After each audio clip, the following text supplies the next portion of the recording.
অন্যায়কারীদের হচ্ছে একবার, দুইবার, তিনবার হচ্ছে মাফ করা যায়। তিনবারের বেশি যেটাকে তখন সেটার অন্যায় অপরাধ থাকে না, সেটা হচ্ছে বড় ধরনের পাপ হয়ে যায়। আর সেটা হচ্ছে সব সময় বর্জন করা উচিত।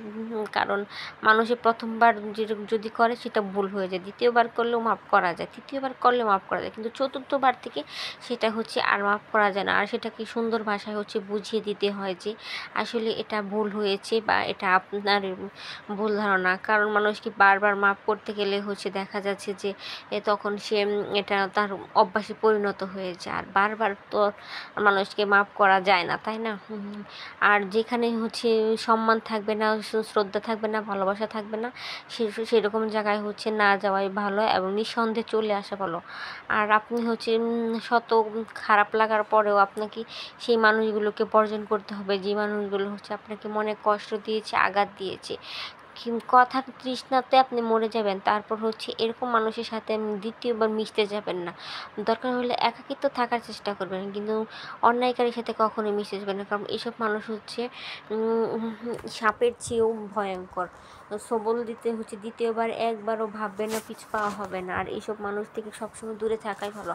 আমাদের সমাজে আশেপাশে এবং সবার ফ্যামিলিতে কিন্তু এমন ধরনের কিছু মানুষ আছে যারা হচ্ছে শুধু কষ্ট দিতেই জানে বা আর হচ্ছে নিতে জানে, কিন্তু নিজের স্বার্থ ছাড়া বা নিজেরটা ছাড়া কিছুই বোঝে না। আর এইসব মানুষদেরকে সবসময় বর্জন করে চলা আমার মনে করে উচিত। দরকার হলে একা থাকবো, কিন্তু তারপর হচ্ছে এইসব মানুষের সাথে মেলামেশা কখনোই করব না, যারা হচ্ছে মানুষের ভালোবাসা, সিম্পিতির দাম দিতে জানে না বা কষ্ট দিয়ে কথা বলতে পারে। এইসব মানুষদের সাথে কখনোই মেশা উচিত না। দরকার হলে একা একা সারা জীবন কাটিয়ে দেওয়া যায়, কিন্তু তারপরও এইসব মানুষের সাথে চলাটা খুবই কষ্টকর হয়ে যায়। মানুষের দিন দিন হচ্ছে কি আমাদের মানুষজন হচ্ছে আমাদের সমাজের মানুষজন দিন দিন হচ্ছে মানুষগুলো হচ্ছে পশুতে পরিণত হয়ে যাচ্ছে। মনুষ্যত্ব বোধ বা লোভ লালসা বেশি হয়ে যাচ্ছে। আর মনুষ্যত্ব বোধ একেবারে নেই বললেই চলে। নিজের স্বার্থ ছাড়া হচ্ছে অন্যদের কারো কোনো কিছু প্রতি তাদের কোনো তোয়াক্কা নেই। আর এইসব মানুষদের সাথে না চলাফেরাই হচ্ছে সবচেয়ে ভালো।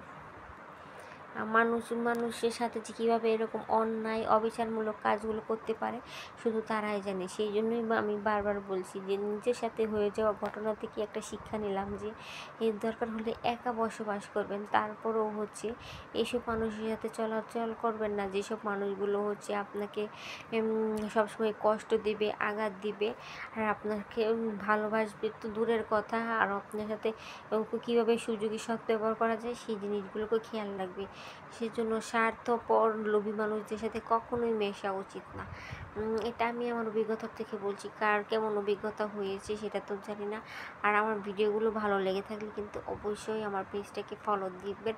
আর আমার কথাগুলো যদি আপনাদের ভালো লাগে থাকে তাহলে হচ্ছে এই কথা অনুযায়ী চলার চেষ্টা করবেন। কেননা আমাদের প্রত্যেকটা ফ্যামিলিতেই হচ্ছে কিছু থার্ড পারসন লোক আছে, তাদেরকে হচ্ছিলাম আমরা ফার্স্ট পারসন বানিয়ে রাখি, কিন্তু আসলে তারা ফার্স্ট পারসন না, তারা আসলে থার্ড পারসনই।